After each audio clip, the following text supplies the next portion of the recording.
তো hello everyone, welcome to this channel. তো এই পার্টিকুলার যে স্ক্রিন রেকর্ডিংটা তোমাদের এবার দেখাবো, এটা অনেক অনেক ইম্পর্টেন্ট। এটা দেখে তুমি বুঝতে পারবে যে কাউন্সিলিং বা চয়েস ফিলিং জিনিসটা কতটা গুরুত্বপূর্ণ। দেখো, এটা ডাব্লিউবিজি 2025 পেড কাউন্সিলিং লাস্ট ইয়ারের একটা আমরা ফর্ম প্রোভাইড করেছিলাম, গুগল ফর্ম, আমাদের যারা স্টুডেন্ট ছিল সবাইকে। 497 রেসপন্স এসছে, বাকিটা পার্সোনালি জানিয়েছিল, মোটামুটি 500-র কাছাকাছি ধরো।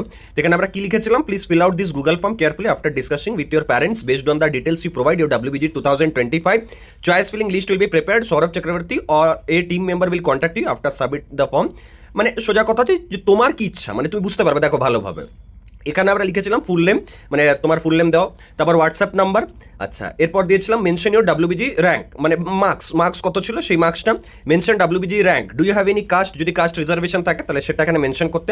আর you ready with domicile certificate, বা ডোমিসাইল আছে কিনা একটা রিমাইন্ডার দিয়েছিলাম। যদিও তুমি ওয়েস্ট বেঙ্গলে যাই কলেজ নাও, তোমার ডোমিসাইল কিন্তু লাগবে। আউট অফ যারা মানে ডোমিসাইল স্টুডেন্ট আছে আউট অফ ওয়েস্ট বেঙ্গল, তাদের লাগে না।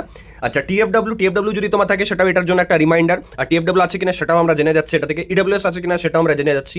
টার্গেট কলেজ অ্যান্ড ব্রাঞ্চেস, এবার এখানে অনেক স্টুডেন্ট অনেক রকম অ্যান্সার দেয়। এই অ্যান্সারগুলো আমি আস্তে আস্তে দেখাবো, এগুলো দেখলে তোমার আইডিয়া হবে যে হ্যাঁ কীরকমভাবে মাইন্ডসেট রাখতে হয়। এই অ্যান্সারগুলো দেখবার পর তোমাদেরও একটা আইডিয়া হয়ে যাবে যে হ্যাঁ কীরকমভাবে মানে লাইক কী ভাবতে হয়, কোন কলেজে কী সিট রাখতে হয় না রাখতে হয়।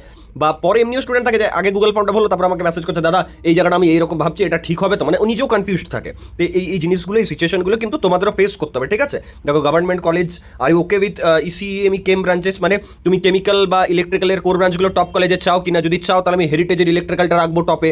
যদি তুমি চাও তো আমি তাহলে সাপোজ হলদিয়ার ইলেকট্রিক্যালটা রাখবো টপে, কারণ ওগুলো ভালো ব্রাঞ্চ, ভালো কলেজের ভালো ব্রাঞ্চ।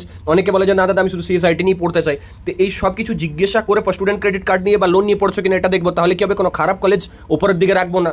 এরকম এত ডিটেলে আমরা জিজ্ঞাসা করি। 10-12 পার্সেন্টেজ এটাও আমরা জানি। Thank you for filling outing. এবার দেখো রেসপন্সেসে গিয়ে পর তোমাদের আমি কয়েকটা জিনিস দেখাচ্ছি।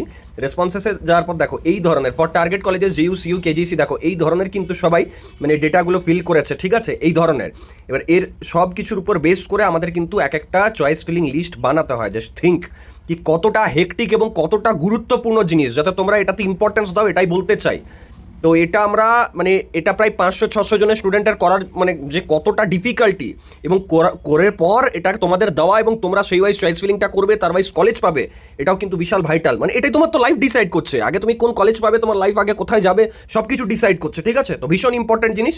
তো কার কি মার্কস আসছে, কি র্যাঙ্ক আসছে সেটা কমেন্টে জানাও, ঠিক আছে? তাহলে সুবিধা হবে। এখানে মার্কস ভার্সেস র্যাঙ্কটাও দেখো, জিএমআর র্যাঙ্ক দেখা। তো যদি মানে চাও যে দাদা এগুলো আমাদেরও দেখাও ভালোভাবে ক্লিয়ারভাবে, তাহলে কমেন্টে জানাও। ওকে, চলো দেখা হচ্ছে নেক্সট ভিডিওতে।